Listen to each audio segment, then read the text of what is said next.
How's it going, everyone? It's Liz here with some more Dream Daddy. We left off right after we had a little argument with Amanda when she came home extra late and she didn't even text us to tell us if she was gonna be late. So obviously we had a right to be upset, but then we both went to bed kind of upset, sad, angry. So now we're trying to make peace with her. We made some scrambled eggs and bacon and all that jazz.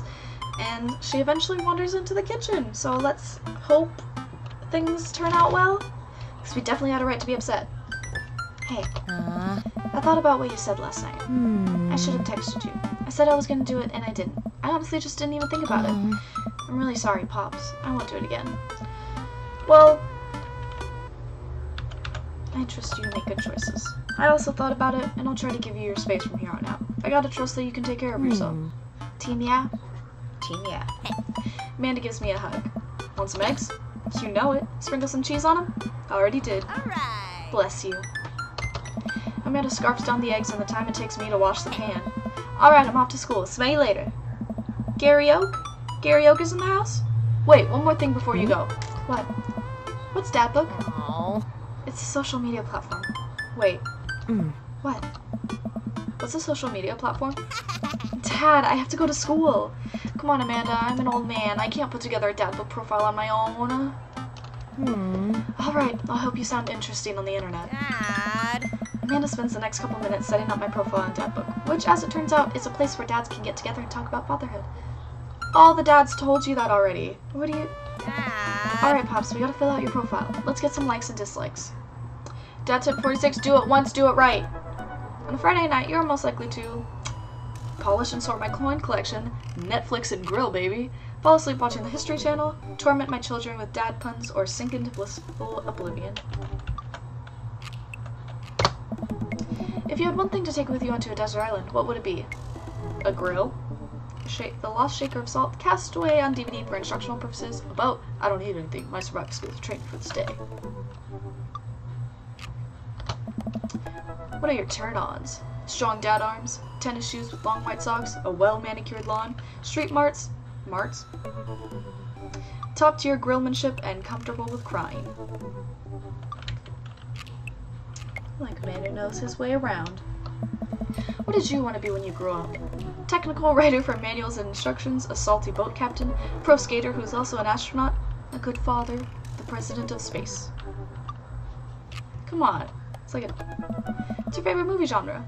War documentaries, Sean Connery's entire filmography, anything on Laserdisc, romantic comedies, old comedies that haven't aged well. Rom-coms. What's your ideal date?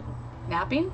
A 1,000-piece puzzle? Eating a healthy dinner at 4 p.m.? Trying to geocache but getting hopelessly lost? Arson? And being emotionally vulnerable. What do you never leave home without? A cardigan? Sick vape? That's my mom. A book of word jumbles and a pen? A cool knife? My cripplingly low self-esteem? Or I frequently forget my phone, keys, and wallet at home sometimes. A cool knife. Let's go with that. I spend a lot of time thinking about conspiracy theories, how proud I am of my child, potential ends of the world, if I'll ever be able to love myself as much as I love my grill, when I can next get a cup of coffee or lawnmower. Complete! See, that wasn't so bad.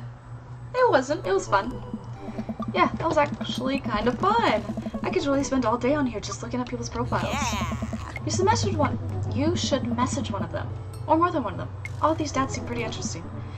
Okay, I promise I'll make some friends. Amanda gives me a hug. Nah. Go get him, Dad. Spend less money. You've got dads. You've got dads. Okay, I have to look at all of them first.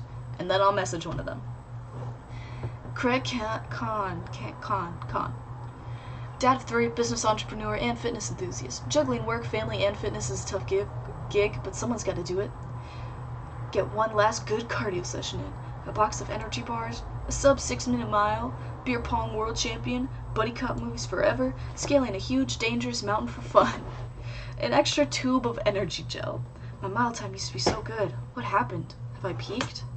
Jesus Christ, Craig. Come on, Matt Sella. Or Saya. I don't know. Avid music enthusiast, passionate coffee drinker. You can find me most days selling bean juice over at the Coffee Spoon or hanging out at the park with my amazing daughter. Hit me up about 80s no-wave music. Perfect my cold brew setup, one drip at a time, baby. Find tunes to pass the days away. Multi-instrumentalism, a barista weirdly enough. Shit with subtitles. We go to the animal shelter and seriously consider adopting a cat. My headphones, both in-ear and over-ear, just in case. Where did writing commas into song titles come from, and where did it go? Where did it come from, Cotton Eye Joe? Did we all just agree that it's a bad idea? Okay, what about Brian? Hey, I'm Brian. I spend most of my days hanging out with my awesome daughter and thinking up new ways to grill things. If you like fishing, then we'll get along. See just how slowly I can cook a piece of brisket. My fishing pole, a keen understanding of steak cuts, firemen, romantic comedies, deck building, and portable fishing pole, and how my daughter is smarter than I am. Robert Small. When the internet gains sentience and decides to destroy us all, you know it'll use this information against us, right? I fucking hate Robert. As in, I love him, but I can't deal with him. Make a deal in an alleyway. Have it go badly. Who's the cop? Was it Giacomo? I trusted Giacomo. Gun. Don't talk to me. Grifter. Italian neo-realism. Grave robbing. At least 4 knives. You ever really look into a rabid animal's eyes? Robert, what the fuck? What the fuck is wrong with Robert? How do you do? Damien Bloodmarch. I have finally decided to join this information superhighway. I'm not entirely sure how this works, but I will try my best to understand. I love long strolls through graveyards and spending time with my son. If you would ever like to chat about the latest in Victorian fashion, the inevitability of our own demise, or black cats, please send me a letter. Listen to true crime podcasts while I taxidermy my newest specimens. A coffin, pronouncing bosom correctly. A bat. Foreign art house horror. It's night. We are at an industrial darkwave club in Berlin. The music drums to the beat of our hearts. An upside-down cross and mortality salience. Okay, Hugo! Hugo Vega! Middle school teacher, high school teacher. Writer of scholarly articles in 18th century literature for various esteemed publications. If you're on here to tell me that my son put a cherry bomb in your trash, I know and I'm sorry. Brew some strong tea and paint my miniatures. A remembrance of things passed by Marcel Proust. Muscles, movie star, documentaries on art history. Each of us read a different book on opposite sides of the couch in comfortable silence. My glasses. But actually, I forget them at home a lot. I worry that people who are against e-readers are more in love with the idea of books than actually reading them. Last but not least, let's do Joseph! Joseph Christensen. Fuck you for naming your kids all Chris names. Hi, I'm Chris Christensen, I'm Christy, and Christian Christensen, I'm Chris Christensen. That's a white parenting at its finest. Voted Maple Bay's #1 youth minister for 5 years running, living in my hometown with my beautiful wife and our 4 amazing kids. If I'm not in church, you can catch me out in the open water, setting sail on the seas of adventure. I love playing guitar and crushing my kids at Candyland.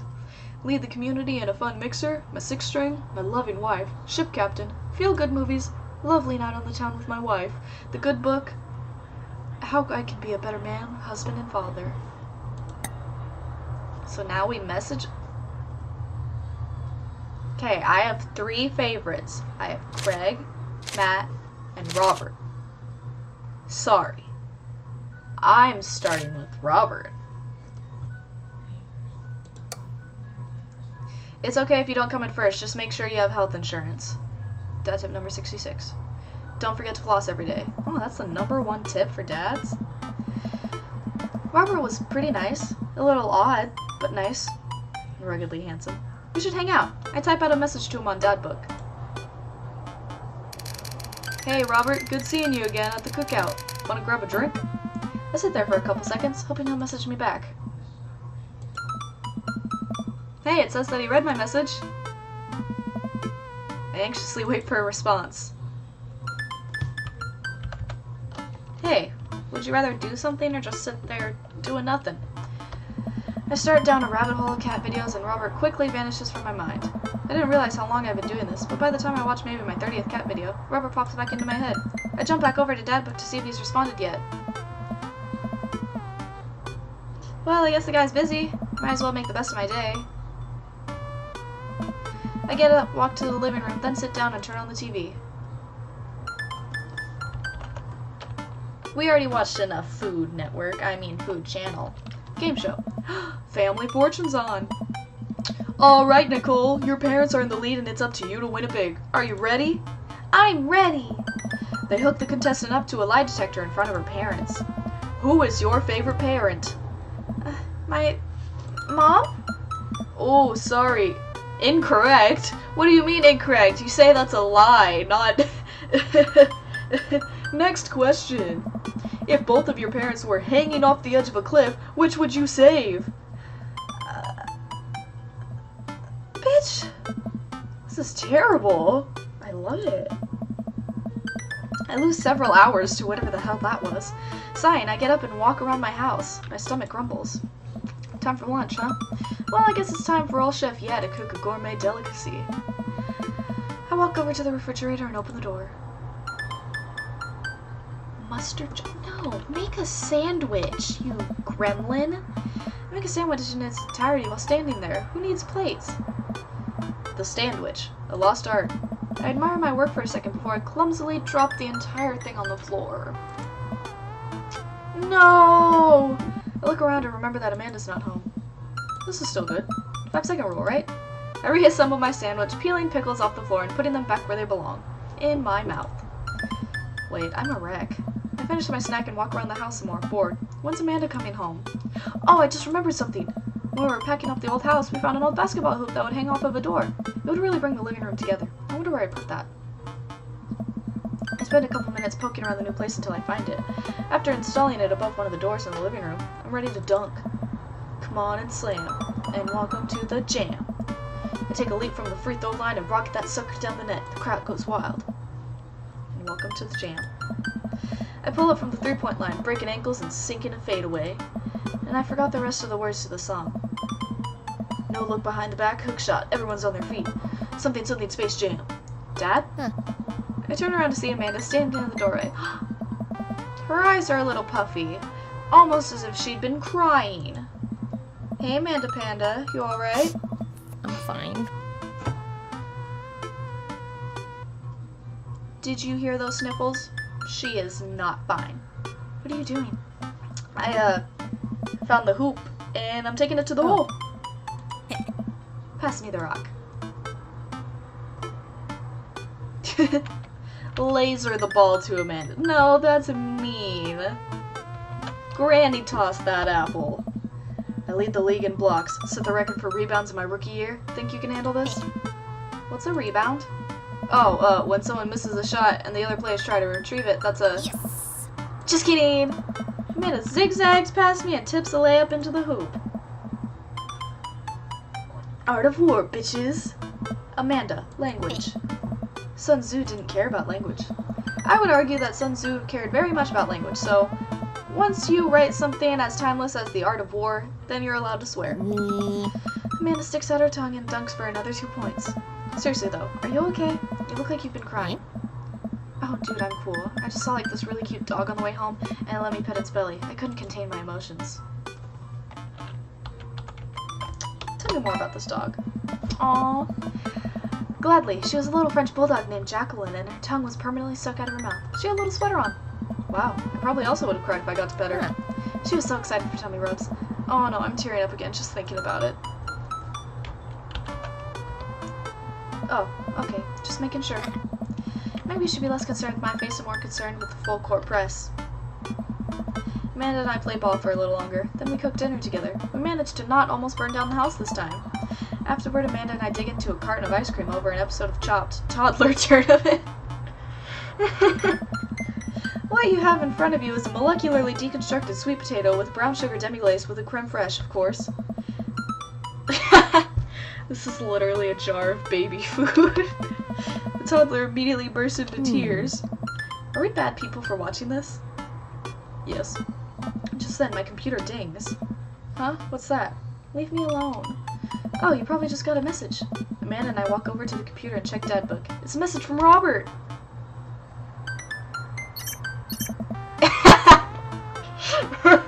Fuck you, Robert. What does that mean? What are you doing? What am I doing? You're just chilling. Just chilling. Tap back, just chilling. Amanda deletes the G and hits send. It'll make you look cooler.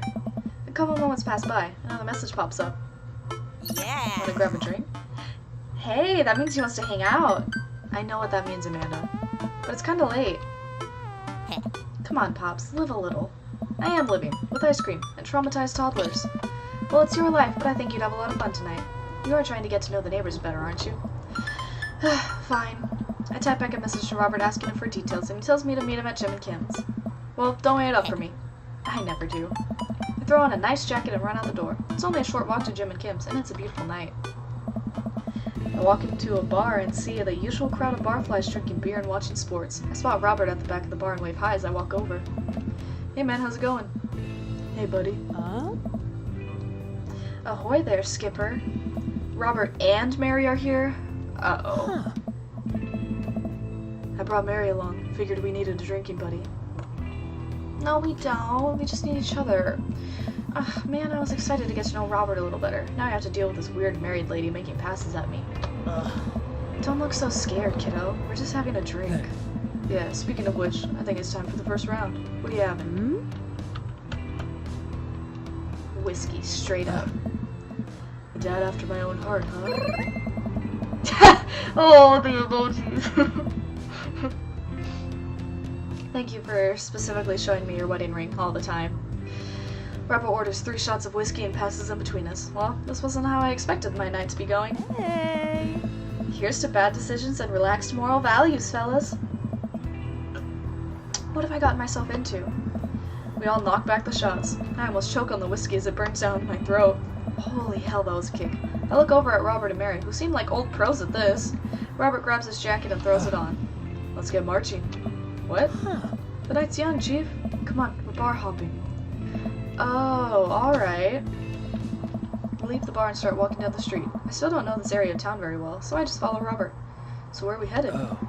I wish I were drinking. It's an Irish pub. A good pun is the whiskey to my heart. Fuck you, Mary. Puns are the lowest form of humor, lizard. Try harder. Ouch. Am I gonna be the butt of the joke all night? Jesus, Mary, put your fangs away for a second. Yeah, fuck you, Mary. We walk into I wish I were drinking. The bar is pretty much the same as Jim and Kim's, except for the old-timey Irish memorabilia on the wall. Next round, what are you having? Whiskey hasn't failed me yet. Let's do it. Robert orders 3 more glasses of whiskey and... fuck you. And we post up in a garish green booth. Mary slides in and saddles up next to Robert, which makes me breathe a sigh of relief. Let's sip this one, why don't we? Suit yourself. Mary immediately downs her shot in one gulp and burps loudly. That'll put hair on your chest. You're truly the paragon of grace and beauty. Mary grabs my drink and sips on it. Hey, Lizard, be a dear and get us another round, will you? I don't know how to process this evening at all. I get up and order another round of drinks. As I head back, I see Mary and Robert having a lively conversation. Robert roars with laughter. I don't think I've ever seen the guy smile, let alone laugh. I take a seat across the booth from them and pass out the drinks. So, Edith's kids snuck some pot brownies onto the table at the last bake sale, right? And I spot that little hemp sweatshirt gremlin in the act, so I go up to Edith with the baggie and I'm about to tell her when all of a sudden she just freaks out at me. You're ruining the bake sale, she says. I should have been PTA president. Your roots are bad and blah, blah, blah. So what'd you do? I told her to have a brownie and that everything was going to be fine. They both erupt in laughter. I politely follow along with the story. Hey. She ate 3. More laughter. Okay, that was actually pretty funny. That's scary. You let her have 3 pot brownies? Hey. She's gonna... She called the cops and told them that time had stopped. Mary looks directly at me. Do you smoke weed? What? Hey. You know, the devil's lettuce. I have 2 big fat blunts in my purse right now. Wanna blaze? You with the feds? I worked hard for what I have and no 2-bit corner boy is gonna drop the dime on me. So you take what you push it somewhere else and I'll keep running my business the way I want it run. What? Remember? You come at the king, you best not miss? Jesus, kid, dial it back. Robert giggles helplessly. I'm just kidding, cowboy. Lay off the kid, Mary. He might not be used to your brand of humor. Hey. Fine, fine. We sit around, sip our drinks, people watching and cracking jokes. After a little bit of time, I begin to warm up to Mary. Her jokes become much funnier and much less scary. But it seems like she's not going anywhere anytime soon. I just wanted some alone time with Robert. I wonder if I can get her to leave somehow.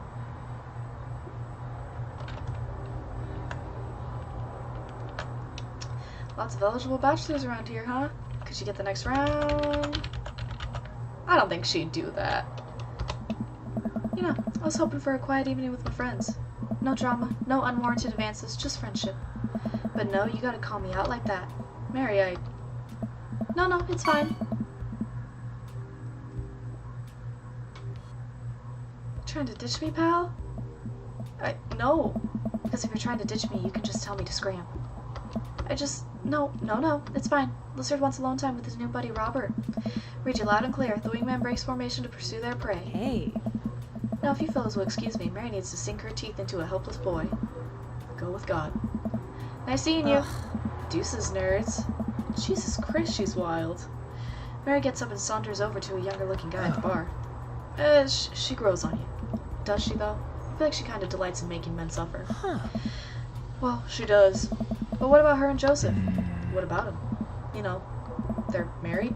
And she definitely tried to get in my pants the other night, and I gestured to her across the bar where she's making goo-goo eyes at that young guy from before. He looks like he's being held hostage. Oh, that's just the thing she does. She's harmless. Tell that to the boy she's hanging off of. Poor kid looks like he's seen war. Robert lets out a hearty laugh. Hey, I got him to laugh. I did.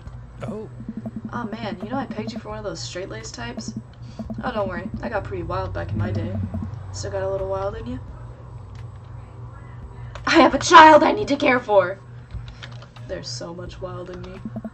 I get so wild I've got a whole safari in here. All the time. Fuck! I didn't know you were gonna say that! Robert orders a couple more rounds of shots. I gulp. What am I getting myself into? Think you can go shot for shot? There's only one way to look cool here. I grab the shot closest to me and down it. Robert looks impressed. He takes a shot and knocks it back. That's one. So, what do I even talk about? He's so cool. He probably hates small talk. So how are things? I hate small talk. Okay. Too many people, and this isn't necessarily you, but too many people think they have to fill the dead air with noise. Personally, I think they're afraid of silence, or they're afraid of what the other person is going to think of the silence. If you want some unsolicited advice, just learn to be comfortable with silence. Nothing wrong with two people sitting in silence and drinking whiskey. Oh, alright. Robert and I sit in silence and drink whiskey, and take in the rest of the bar. Patrons laughing, playing darts, spilling beer, Mary giving the hard sell to that young man, the young man pretending he got a phone call from one of his friends. Maybe silence is nice sometimes. So, you ever kill a man? I choke on my drink. Excuse me? You know, watch the life drain from someone's eyes. It's not just their life, you know. It's their hopes and dreams draining away. Every memory and experience they've ever had, gone. No. Great, me neither. Fuck! Robert knocks back his shot and motions for me to do the same. I reciprocate. I'm just messing with you. Relax. I laugh nervously. Or am I? I laugh nervously again. We sip more whiskey and people watch some more. Mary has her sights set on another man after the other one excused himself to the bathroom, and I assume crawled out the window. Gosh, this whiskey's hitting me hard. You betcha. Robert gets up out of the booth, shouldering his jacket. Let's roll! Sorry, whiskey, inside voices. Let's roll. Wait, what about Mary? Brother Mary's gonna be just fine. I look over at Mary, who's lying on the bar in front of some poor sap. She's singing happy birthday to him while he insists it's not his birthday. We make our way out of the bar and back onto the street. I'm trying my hardest not to stumble, but man, that sidewalk is just coming right at me. I hope Robert doesn't notice me tripping over my own feet like this is the first time I've ever been drunk. Where to? You'll see. I follow Robert through street lamp spotlights until we eventually arrive at a rundown strip mall. There's a beauty salon, a sex shop, computer repair store that looks like it's been closed for 10 years, and finally, a liquor store. Wait here, I'll be right back. After a minute, Robert returns with 2 wine bottles in brown paper bags. He hands one to me. Cheers. He sits on the curb and drinks. He motions for me to do the same. This is really not where I expected the night to go. I take a sip. White Zinfandel? What? Nothing. I just wasn't expecting... It is delicious, fruity, and refreshing. Don't judge me. I start to say something, think of his lecture about valuing silence earlier, and I stop. I sip on my wine and watch cars drive by. Let's throw rocks at shit. Jesus Christ, what are you, 12? But also with the soul of an 80-year-old man who's went to NAM? Robert suddenly hurls a rock at a stop sign. The ding echoes throughout the empty parking lot. That felt good. He presses a stone into my free hand. Now you try. I don't know. With feeling. I look at the rock in my hand and look at the stop sign. Back at the rock. Back at the stop sign. I know what has to be done.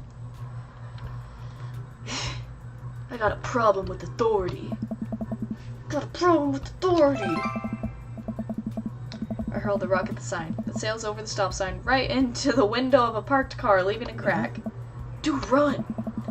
God, God, is this college all over again? Where's Craig when you need him?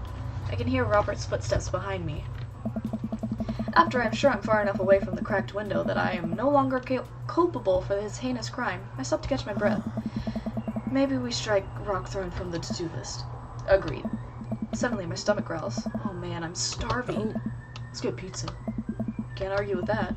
It's good around here. Actually, I don't even care if it's good. It just needs to be edible and in my mouth in the next 5 minutes. I know just the place. I follow Robert through a maze of alleys and side streets until we eventually end up in front of a tiny hole-in-the-wall pizza joint. The bright red neon sign reads, Pizza. Ta-da! I can see a few exhausted-looking workers behind the counter tossing dough and pulling piping hot pizzas right out of stone ovens. My stomach rumbles again. We go up to the counter and get ready to order. Could I get 2 slices of Hawaiian pizza? Oh wait, Lizard, you're cool with pineapple on your pizza, right? Of course. We wait a minute for our pizza to come out of the oven. I'm practically drooling at the smell. The cashier hands us each a giant slice on a paper plate so saturated with grease that I'm worried it'll fall apart. We take our pizzas outside and wander through the alleyways as we eat. I take a bite. It's absolutely delicious. Pineapple is truly the best pizza topping. You said it. Sorry, I'm a liar. Man, I feel way better now. You and me both. We hear noise coming out of a slightly ajar door in the alleyway. Robert looks at me excitedly. Got any more of that wild in you? You betcha. Robert and I slide the door open and peek inside. It's completely dark except for some flickering light. We slowly creep forward, cautious not to be heard or seen. We snuck into a movie theater? Shh! Don't shush me so loud! Shh! We come to the end of the hallway and find ourselves standing in front of a movie screen. Oh, this suddenly makes sense. Did we really just sneak into a movie theater like a couple of teenagers? No talking during the movie. We look into the audience and are surprised to find out it's almost completely empty, save for a row of few teenagers in the front. They look annoyed when they notice us. Robert starts making his way to the very back of the theater and I follow him. We settle in with our wines and try to make sense of this movie. It's a romantic comedy, I think. A young man is frantically trying to get through New York to find the woman that he's finally realized he's in love with. Kiss already! There's nobody to kiss yet. You want him to kiss the taxi driver? Hell yeah. The kids down the way notice us heckling. One of them speaks up. Hey man, keep it down. Oh damn, that's Ernest Hemingway, Hugo's kid. Ernest, hey Ernest, I know you. It's me, your neighbor, hi. Ernest turns back around, embarrassed. I turn back to Robert. He kissed anyone yet? It turns out that yes, he did kiss someone. He made his way out to a tiny island near New York to profess his love for a woman who, for some reason, he knew would be there. She tells him that they hit the jackpot. He said that they had, but I think there was some subtext I'm missing here. Boo, love is dead. Shut up, it's beautiful. Aww. Faggot. No, you shut up. Ernest grumbles. The credits start to roll. I stand up. Robert immediately pulls me back down. Hundreds of people worked very hard to make this film happen, and you're going to sit there and appreciate them. Okay. Look at that. Elizabeth Shelton. She worked really hard. I bet she did lots of good, wardrobe design. Thank you, Elizabeth Shelton, for this beautiful film-going experience. And Peter Anders, catering. Fed a bunch of people so that they could have the energy to do their jobs. What a guy. We let the credits roll while Robert individually thanks every member of the crew. Once it's finally over and he makes sure no animals were harmed in the making of this film, we leave the movie theater. We stumble into the theater parking lot, polishing off the rest of our wine. Hey assholes! Out of nowhere, a rock flies through the air and hits me on the knee. My knee! What the hell? Ernest and his friends stand in the alleyway, blocking our exit. Oh, what do you guys want? Why'd you go and throw a rock at my knee? This is my good knee. My orthopedist is gonna be pissed. Ernest tosses another rock up and down in his hands. What's wrong with this kid? You ruined my theater-going experience. Now you have to pay. Oh, well, I don't have any cash on me right now, and like, movies got really expensive. Ernest hucks another rock at my knee. I'm able to jump out of the way, but I didn't properly stretch before physical activity, and I'm probably gonna feel super sore in the morning. Huh. We ruined it for you? The movie was pretty crappy in the first place. Hey, you take that back. That was a beautiful love story with really genuine acting. You call that good acting? What classicist mainstream slop have you been served your entire life? What? Really? Have you ever even seen any Michael Powell? A Matter of Life and Death, 1946? Easily the toughest 5 minutes of love you'll ever witness. Listen, man. No, you listen. That popcorn-ass drivel the mass media is shoving down your throat will only make you dumber and sadder. You of all people should strive for a higher standard in the art you consume. Your name is Ernest Hemingway, for Christ's sakes. Oh no, now you've done it! Ernest rushes Robert, screaming like a banshee. Ah! I dive between Ernest and Robert, trying to stop the kid. He lunges forward, kicking me as hard as he can in the knee. Fuck my knee! Excuse me? Robert gets in between Ernest and myself. It's as if he's seeing red. Fuck, my fucking knee hurts. My friend. Alright, buddy. Talk like punk, get hit like a punk. Robert squares up into a boxer's stance. Queensbury rules. 3-minute rounds with 1 minute rest in between. No low blows, fish hooks, J grabs, or high blows. What? Don't even think about pulling a legal turnstile. That's an automatic deduction of 3 points. Excuse me? You'll have to designate a second if you're unable to fulfill your role as main duelist. One of your friends over there looks like he has enough youthful vivacity to handle it. Hey man, I don't want to get dragged into this. That movie sucked. It's too late. You two are bloodbound. If he dies, you die. Sorry, I don't make the rules. Talk to Queensbury. We're just gonna go. Ernest and his friends warily back away. Robert calls after them. The Queensbury Association will hear about this and consume better content. Once the teens are safely out of earshot, Robert turns to me. Were you about to actually fight that kid? Are you kidding me? I would never hit a child. That would be despicable. You throw the rules at him, though. They always bolt. Nobody wants a Queensbury-sanctioned throwdown. Oh. But full disclosure, I made half of that up. Wow. Oh. See, you don't even have to know the rules. You just make them up.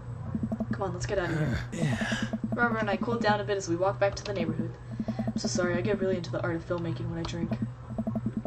It's okay, I think it's cool how much you like movies. To be honest, I don't know a lot about them myself. Buddy, I got so much to show you. You ever see Eddie Sam Fuller? I haven't. Fuller is cash. Thanks for defending my honor. Thanks for defending my honor. It's a little strange when you say it that way, but sure, why not? Robert throws an arm around my shoulder and we drunkenly belt out tunes all the way back. We finally get to his doorstep. This is an interesting night. I liked it. A smile forms on his cheek. A rare sight. Oh boy.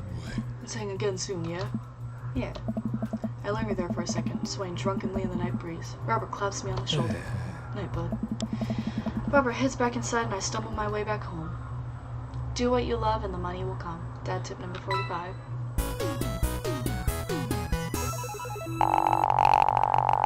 Yay, lots of crime, whiskey, silence, fiscal responsibility. I got an A? Oh, we're so good at dating. Oh my god. Dad tip number 56. Go ask your mother. Nope. That's where we're ending it. We just had a date and we're ending it right there. You guys already know what to do. You're gonna like this, you're gonna subscribe, you're gonna comment, you're gonna share, you're gonna do all that jazz that I appreciate so much. Thank you guys so much for watching it, and I'll see you guys in the next video. See ya!